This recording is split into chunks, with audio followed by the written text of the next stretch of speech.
Hola a todos, ¿qué tal? Soy Sergio, entrenador del Club de Atletismo Seseña, y hoy en Manual de Entrenamiento vamos a hablar del entrenamiento pliométrico. Bueno, de todos es conocido ya nadie discute los beneficios que tiene la pliometría, sobre todo en deportes de fuerza, de velocidad, incluso los lanzadores en atletismo, pero cada vez es más común ver a deportistas de resistencia, corredores, trabajar la pliometría, ya que se ha visto que también podemos obtener muchos beneficios en cuanto al rendimiento trabajando la pliometría, pero como todo, pues tenemos que tener unas progresiones a seguir, no podemos saltarnos estas progresiones, ya que de lo contrario los beneficios que queremos obtener con el entrenamiento pliométrico pues se pierden, además de que puede ser potencialmente lesivo. Así que bueno, vamos a intentar explicar qué es la pliometría. Al final del vídeo me gustaría que entendierais en qué consiste y por qué puede mejorar el rendimiento en deportes de resistencia, y sobre todo, más que nada, que entendáis que la pliometría sí mejora el rendimiento, pero que hay que tener cuidado porque puede ser también lesiva. Así que bueno, espero que os guste el vídeo y vamos a ir viendo las imágenes, que seguro que lo vais a entender todo mucho mejor. Bien, antes de nada tenemos que definir qué es la pliometría. Bueno, hay muchas definiciones sobre la pliometría, pero bueno, son movimientos de ciclo, estiramiento, acortamiento de un músculo y tendón muy rápido con la intención de reutilizar la energía elástica del músculo y tendón para generar fuerza máxima en el menor tiempo posible. Eso es.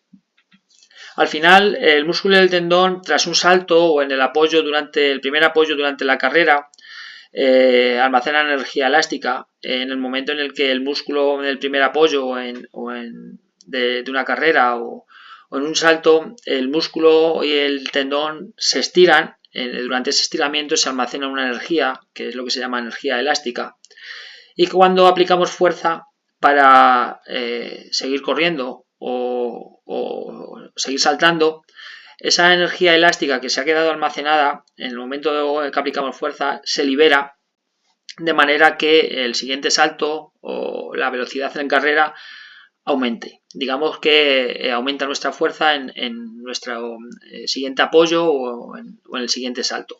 De manera que somos capaces de saltar más o correr más rápido.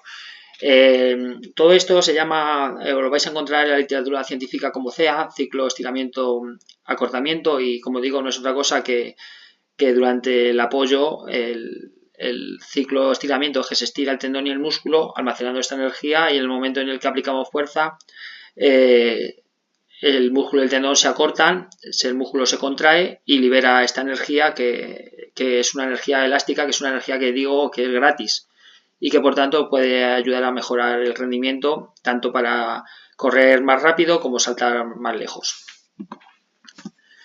La pliometría no se entiende sin el tendón. Bueno, es cierto, al final tengo un vídeo ya que hablo sobre el tendón, pero bueno, tenéis que entender, y el ejemplo que hay donde mejor lo podéis ver es el tendón de Aquiles, donde, bueno, como veis, el tendón es un tejido que conecta músculo con hueso, a diferencia de un ligamento que conecta hueso con hueso, y aquí, por ejemplo, veis cómo os he puesto el tendón de Aquiles, como este tendón de Aquiles, este tejido blanco, digamos que conecta directamente ya con gemelo y sóleo. Y bueno, y el tendón permite el desplazamiento de los huesos en las articulaciones mediante la contracción muscular.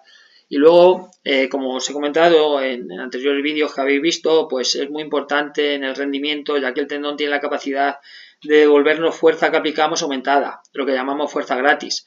Eso es, al final el tendón cuando se estira y almacena esa energía elástica actúa como un muelle, como una goma cuando se estira, que estiramos la goma y en el momento en el que la soltamos pues nos devuelve la misma fuerza con la que ha sido estirada, pero multiplicada. Pues de esta manera es la manera en la que se obtiene la mejora en el rendimiento. Por eso la pliometría lo que busca es eso, que este ciclo estiramiento del tendón y músculo y acortamiento del músculo y tendón en la fase de aplicar fuerza, pues consigamos un mayor rendimiento. Fuerza muscular o tendinosa. Bueno, pues esto también yo creo que ya lo he comentado alguna vez. Una actividad 100% muscular consume mucha energía, como es el caso aquí donde vemos las elevaciones de gemelo o en las sentadillas. No podemos estar haciendo elevaciones de gemelo o sentadillas durante mucho tiempo, ya que enseguida vamos a notar la fatiga muscular.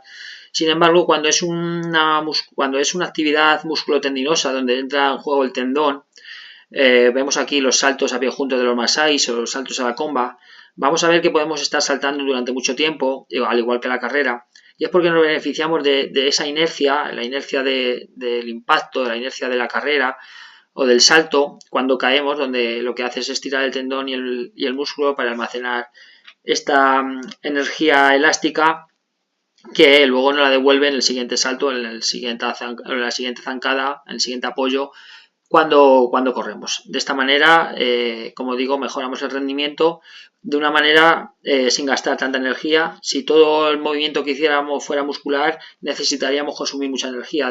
Por eso el tendón, digamos que de alguna manera nos ayuda a que a la actividad deportiva o la actividad cotidiana, haga que consumamos menos energía y podamos mantener durante más tiempo pues la actividad física.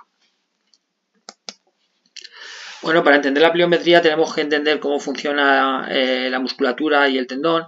Bueno, aquí os he puesto un bíceps, ¿no? Y bueno, cuando necesitamos levantar algo, el músculo se contrae, se acorta, generando tensión para vencer la resistencia, que en este caso es la pesa, ¿no? Tenemos que levantar algo, pues el músculo se acorta para levantarlo, ¿vale? El músculo y el tendón se acortan. Luego está la fase excéntrica, que sería la contraria a la concéntrica, que es cuando tenemos que esta pesa la estamos bajando. Esto normalmente en deportes o en nuestra vida cotidiana normalmente se utiliza para frenar inercias, donde el músculo se contrae a la vez que se alarga. Pues como digo, en acciones como por ejemplo frenar una inercia, cuando corremos en el primer apoyo, lo primero que hacemos es una fase excéntrica donde el músculo tiene que frenar o gestionar la inercia de la carrera, donde el músculo y el tendón se estiran, donde se almacena esa energía elástica, como digo. Y luego está la parte isométrica, donde el músculo se contrae, pero no cambia la longitud ni del músculo ni del tendón, ya que la articulación parece inmóvil. Esto lo que hace es que el músculo se contrae, genera fuerza, genera tensión, pero la articulación, en este caso la del codo, pues no se mueve porque mantenemos la pesa o la resistencia en la misma posición, ¿vale? Esto, como os digo, el músculo se contrae, pero no hay movimiento articular. Un ejemplo es cuando hay que mantener una carga en una posición estática. Pues eso es lo que es la fuerza isométrica. Y ahora, cuando hayáis visto todo esto, la concéntrica, excéntrica, isométrica, esto lo podemos llevar a lo que son las fases de la carrera, que como veis aquí, fases y tiempos de contacto en la carrera. La fase de frenado. Se produce una contracción del músculo excéntrica en la que tenemos que gestionar la inercia, como os he dicho. Aquí gestionamos la inercia de la carrera en el primer apoyo. En este momento el tendón y el músculo se estiran para gestionar esta inercia de la carrera. Este impacto, este músculo y este tendón se estiran de manera que se almacena esta energía elástica. Luego tenemos una fase de transición, que es la fase isométrica, donde no hay un movimiento articular, parece el músculo y el tendón ahí ya no cambian de longitud, porque como digo, en la fase isométrica el músculo se contrae, pero casi no hay movimiento articular. Aquí el tendón y el músculo es donde cargan toda la energía elástica procedente del ciclo anterior, del ciclo, la fase de frenado, y en la fase de impulso, donde ya aplicamos nosotros la fuerza para poder desplazarnos hacia adelante, en la fase concéntrica, donde el músculo se acorta para aplicar fuerza, y ahí es donde liberamos toda la energía que se ha almacenado en las fases anteriores. Toda esa energía elástica para impulsarnos, pues el músculo nos devuelve esa fuerza que nosotros aplicamos, pero multiplicada porque tenemos almacenada energía elástica. Pero todo esto no sirve de nada si el apoyo o todas estas tres fases se hace de manera muy lenta.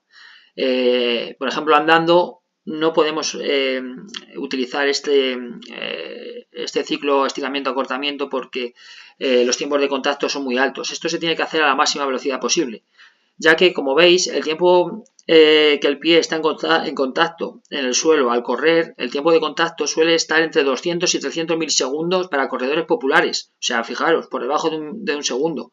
Pero los atletas de élite consiguen reducirlo por debajo de los 200 milisegundos. Por tanto, todo esto que os digo tiene que ser a la máxima velocidad posible. De ahí que el entrenamiento pliométrico consiste en que este ciclo estiramiento-acortamiento del tendón y el músculo se produzca a la mayor velocidad posible para poder beneficiarnos de esta energía elástica que el músculo y el tendón almacenan una vez que se estiran tanto músculo como tendón.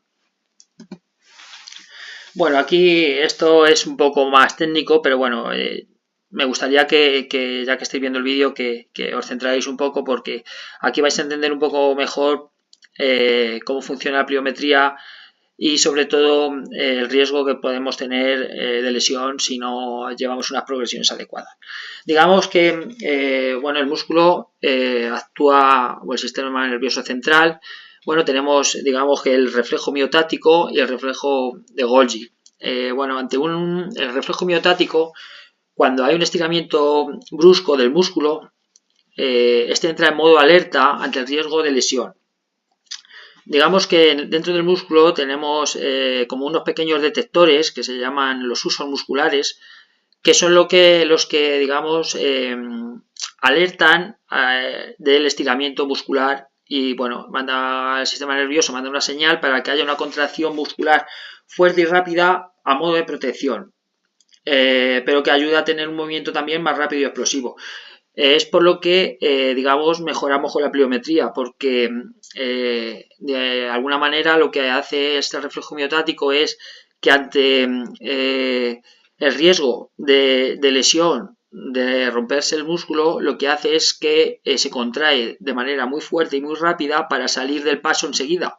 Es como decir, oye, que me puedo romper, voy a intentar estar el menor tiempo posible en esta fase de peligro, ¿no? Entonces se contrae muy rápido el músculo y muy fuerte, de manera que nos hace más rápidos y más explosivos, ¿vale?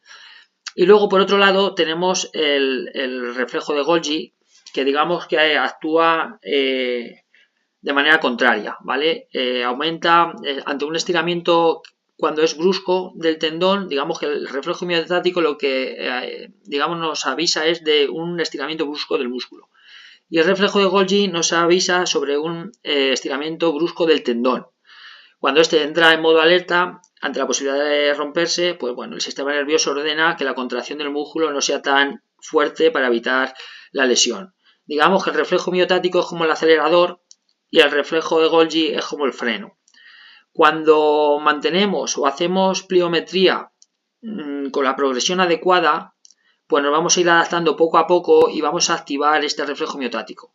Por tanto, vamos a reducir la lesión y vamos a ser más explosivos y más rápidos siempre y cuando llevamos, como digo, una progresión adecuada. Por el contrario, si no llevamos una progresión adecuada, ¿qué es lo que hacemos? Activamos más el reflejo de Golgi.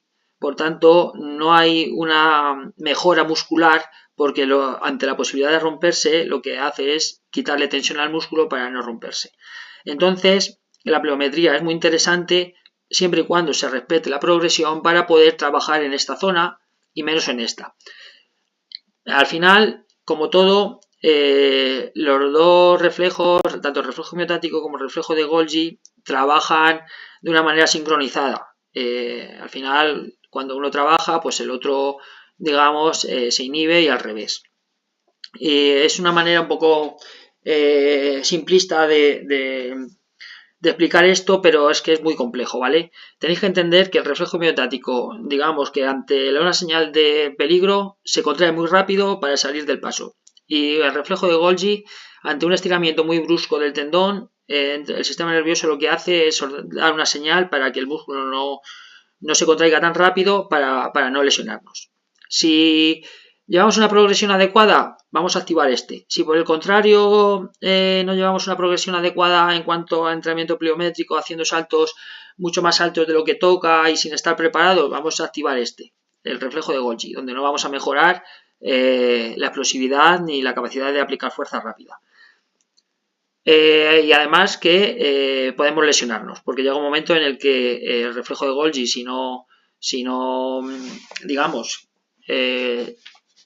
si no se activa, estamos continuamente haciendo pliometría por encima de lo cual el estado de forma nos permite, pues este reflejo de Golgi al final se inhibe y al final crea la lesión. Y como digo, el reflejo miotático y el reflejo de Golgi tienen la misma función, protegernos de lesión, pero lo hacen de forma contraria. El reflejo miotático contrae el músculo y el reflejo de Golgi desactiva la contracción, pero lo hacen de forma coordinada. Esto es muy importante que lo entendáis porque ante una lesión articular de un tendón o de un ligamento, todo este sistema, digamos que se deteriora. Y estas señales que nos activan o nos dicen cuando el músculo o el tendón están en peligro por un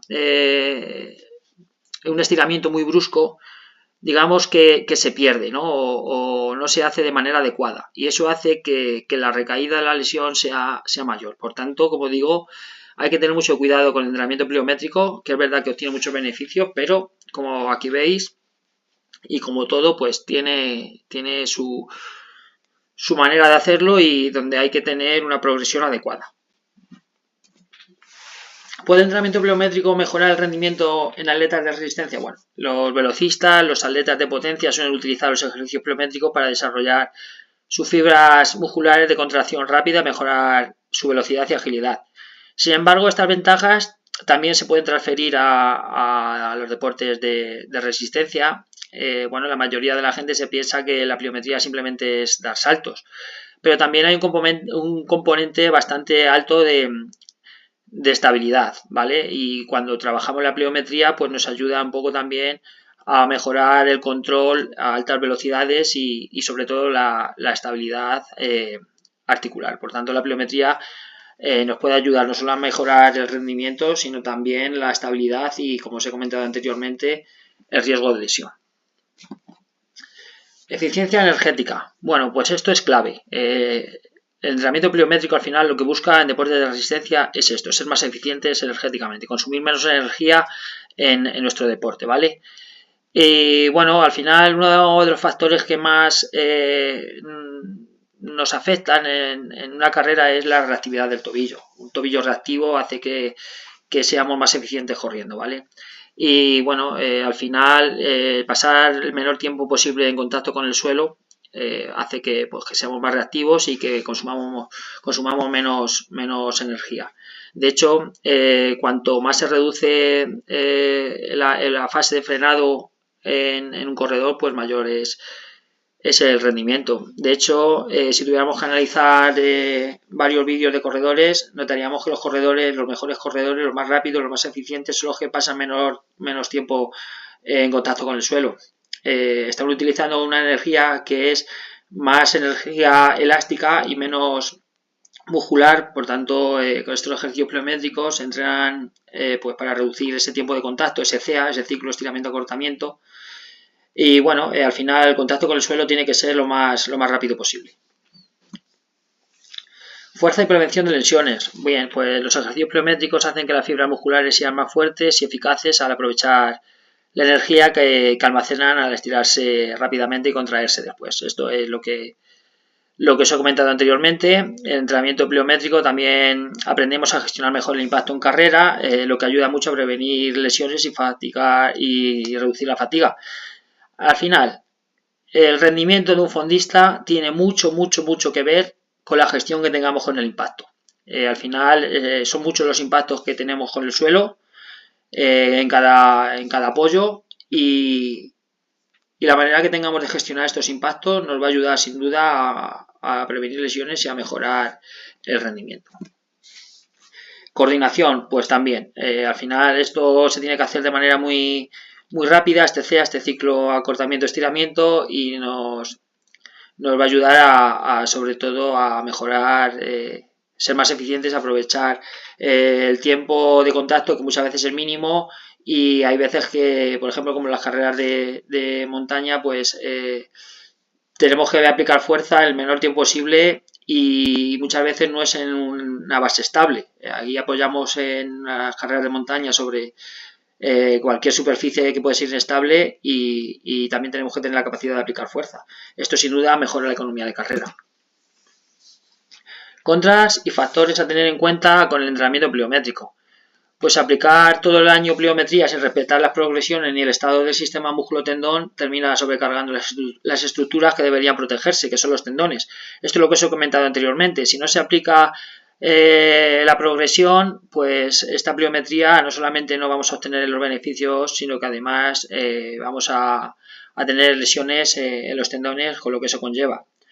El entrenamiento pliométrico se aplica si la fuerza del músculo y rigidez adecuada del tendón entra en modo de protección. Esto es lo que os he comentado anteriormente. Reduce la contracción muscular para proteger el tejido, lo que provoca esta pérdida de potencia y molestias tendinosas y alto riesgo de lesión. Esto es lo que os he comentado anteriormente con el reflejo miotático y el reflejo de Golgi. Sprintar. Muchos hablamos de saltos, de tal, pero al final el mejor entrenamiento pliométrico es sprintar. Los velocistas soportan unas cargas del músculo y tendones que sobrepasan 4 o 5 veces su peso corporal en cada apoyo, con tiempos de contacto entre 0,8 y 0,9 segundos. En comparación con un salto pliométrico, como puede ser el drop jump, caer desde una altura o desde un banco, tiene un tiempo de contacto de entre 0,15 y 0,25 segundos. Así que casi el triple. De verdad que si quieres ser reactivo y los tendones quieren que trabajen y que actúen como un muelle, sprinta. Bueno, y aquí vamos a hablar un poco de los tipos de pliometría. Hay muchos, pero bueno, yo no me voy a meter en... Lo voy a intentar simplificar bastante. Tenemos que hablar de la pliometría según el impacto. Pueden ser de bajo impacto o de alto impacto. Y la pliometría según el tiempo de contacto, con altos tiempos de contacto o bajo tiempo de contacto. Y luego está la pliometría con cambios de dirección, que bueno, viene a ser o se viene a utilizar más pues para deportes de equipo como fútbol, baloncesto, tenis, donde tenemos que ser muy rápidos también en cambiar de dirección. Pero bueno, nos vamos a meter o vamos a hablar más sobre lo que nos afecta, que somos deportistas de resistencia, y vamos a hablar de los dos primeros, ¿vale? Entonces, bueno, aquí os pongo algunos ejemplos de pliometría de bajo impacto y con bajo tiempo de contacto, que es, digamos, los cuales nos deberíamos de enfocar todos los principiantes, los que somos fondistas, además populares, donde tampoco tenemos necesidad de aplicar grande cantidad de fuerza como pueda ser un velocista. Y bueno, aquí os he puesto algunos ejemplos donde, bueno, pues aquí veis los saltos de Masai a pie juntos. Luego podemos llevar una progresión donde un pie le podemos poner en un banco o en una escalera y saltar a saltitos a pata coja con un pie apoyado. Bueno, pues podemos hacer saltos al cajón, saltos a las gradas. Bueno, aquí tanto el salto al cajón como el salto a la grada son de muy bajo impacto, ya que partimos desde una base más baja a saltar a un sitio más alto, por tanto el impacto en las articulaciones es menor. Bueno, pues la progresión puede ser luego saltos a un pie, digamos a pata coja, como solemos decir, en el sitio, y luego pues estos saltos a pata coja pues ya con movimiento y desplazándonos. Y bueno, pues aquí podéis ver también esto que estas vallitas que utilizamos mucho con los niños para enseñarles esta técnica de carrera y demás. Bueno, pues todo lo que sea saltos, paso de valla y demás, siempre que estas vallas no superen una altura superior a la rodilla del deportista, yo creo que podemos tenerlo como pliometría de bajo impacto y bajo tiempo de contacto, donde aquí tenemos que buscar que el tiempo de contacto con el suelo sea mínimo, sea lo más rápido posible, pero que el impacto sea lo mínimo, para poder de alguna manera evitar lesiones. Y esta es la manera en la que deberíamos progresar: saltos de bajo impacto, pero buscando siempre la máxima velocidad en cada apoyo. Bien, ahora la pliometría de bajo impacto, pero con alto tiempo de contacto. Bien, aquí esto digamos que son entrenamientos más de fuerza que de pliometría, ya que al final aquí el tiempo de contacto es muy alto. Esto puede ser muy eficaz para deportes o, por ejemplo, los velocistas en la salida de tacos, donde los tiempos de contacto son muy altos y hay que aplicar mucha fuerza. Bueno, pues aquí donde el tiempo de contacto es muy alto, pero intentamos de movernos a la máxima velocidad posible, pues puede ser muy eficaz o muy bueno para un velocista cuando sale de tacos, que está mucho tiempo en contacto con el suelo, o con, en este caso, los tacos, y aplica fuerza a la máxima velocidad posible, pero con altos tiempos de contacto. Esto es muy poco lesivo, ya que partimos desde una zona más baja a saltar un cajón, que es una zona más alta, por tanto a nivel articular no supone tanto estrés, ¿vale? Esto es tiempo de contacto bastante alto y bueno, y como digo, a nivel articular pues es de bajo impacto. Pliometría de alto impacto con bajo tiempo de contacto. Bueno, pues esto ya es más, digamos, para más deportistas que estén más experimentados, ya que como veis, cuanto mayor sea la caída, donde tenemos que gestionar la inercia, pues más impacto reciben las articulaciones. Bueno, pues aquí esto se utiliza mucho en velocistas, donde bueno, veis que las vallas son bastante altas aquí, o aquí caen desde un banco. Cuanto mayor sea el banco o la caída, pues de mayor impacto es llega a las articulaciones. Y bueno, nosotros, como digo, tenemos que intentar que este impacto sea a la mayor velocidad posible. Por tanto, hay muchas veces que caemos desde alturas muy altas, donde nuestro tendón, nuestro músculo es incapaz de gestionarlo, y por tanto esa energía pasa de ser tendinosa a ser muscular, ya que tenemos que gestionar este impacto, y perdemos lo que es ese ciclo estiramiento-acortamiento, y por tanto no es beneficioso. Por tanto, tenemos que regular mucho y muy bien también la altura y dejar el ego a un sitio para que lo que intentamos, que es que este ciclo de estiramiento-acortamiento del músculo y tendón sea lo más rápido posible, pues ajustar esta altura para poder ser reactivos también en el siguiente salto. Y bueno, como os digo, al final los velocistas es una pliometría de bajo impacto, pero tiene un tiempo de contacto bastante bajo, pero de alto impacto, ya que correr a estas velocidades, como veis aquí, pues requiere a nivel articular estar bastante preparado, ¿vale? Esta pliometría, como digo, es de alto impacto y con bajo tiempo de contacto. Esto es para deportistas ya muy experimentados en pliometría, y que yo no haría en deportistas populares como somos nosotros y en fondistas. Y si alguien quiere indagar un poco más en todo esto de la pliometría, sin duda que vayan al método ruso de Yuri Verkhoshansky, que ahí vais a encontrar todo lo que necesitáis de la pliometría, ya que Verkhoshansky de alguna manera es el padre de la pliometría, y donde es el entrenador que mejores y más resultados ha sacado con el entrenamiento pliométrico. Entrenamiento pliométrico con carga externa. Bueno, pues esto al final es lo mismo, son saltos donde además de ya buscar la máxima fuerza posible en cada salto, también agregamos una pesa o un chaleco lastrado. Esto lo que hace es que el tiempo de contacto puede alargarse. Hablamos de lo mismo, si lo que buscamos es que sea el tiempo de contacto sea lo más rápido posible, pues posiblemente esta no sea la mejor solución para un fondista. Puede ser muy válido para un atleta de triple salto, donde tiene que gestionar pues cargas brutales en cada salto a un pie, pues puede venir muy bien durante unos periodos de la temporada, pero obviamente para deportistas de fondo y populares, pues este tipo de pliometría puede ser bastante lesiva. A tener en cuenta la pliometría: empezar siempre con ejercicios de bajo impacto, respetar las progresiones. El entrenamiento pliométrico en fondista tiene que basarse en tiempos de contacto cortos, no realizar entrenamiento pliométrico en fatiga, dejar al menos 36-48 horas después de una competición o entrenamiento exigente. Esas circunstancias, el riesgo de lesión articular es muy alto. Esto es muy importante, sobre todo si vamos a hacer pliometría de alto impacto con saltos bastante amplios, o caídas desde una altura considerable. Es muy importante que si habéis hecho series, habéis competido el fin de semana anterior, dejéis un periodo de mínimo 48 horas, diría yo, para evitar este riesgo de lesión.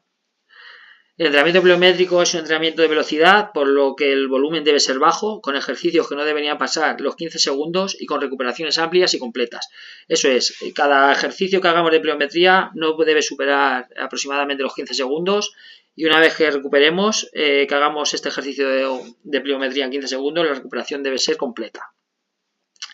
En principiantes o atletas de fondo populares empezaría eligiendo 3 ejercicios de bajo impacto y haría una serie con cada ejercicio e iría progresando en series y dificultad. Y el entrenamiento pliométrico y de fuerza, el más específico que hay para mejorar es sprintar. Así que si no sabéis cómo hacer todo esto, os aconsejo que vayáis a una cuesta corta para que el impacto sea menor y hagáis sprints de 30-40 metros a la máxima velocidad posible, que es el entrenamiento pliométrico y de fuerza más específico para corredores. Y bueno, aquí os dejo toda la bibliografía, hay mucha bibliografía, como digo, hay sobre pliometría hay mucho. Y si queréis ver algo o conocer algo más de la pliometría, os aconsejo sobre todo que buscáis Yuri Verkhoshansky, que ahí vais a encontrar mucho más de lo que yo os he dicho, mucho mejor explicado y sobre todo realmente es el verdadero inventor de la mejora de rendimiento a través de la pliometría. Como aquí os pongo al final, os pongo el método ruso de Yuri Verkhoshansky, buscarlo en YouTube, en Internet, donde queráis y podéis aprender mucho más sobre la pliometría. Bueno, pues esto es todo, espero que os haya gustado, ya como veis me he excedido bastante, así que espero que os haya gustado, un abrazo y me vais comentando.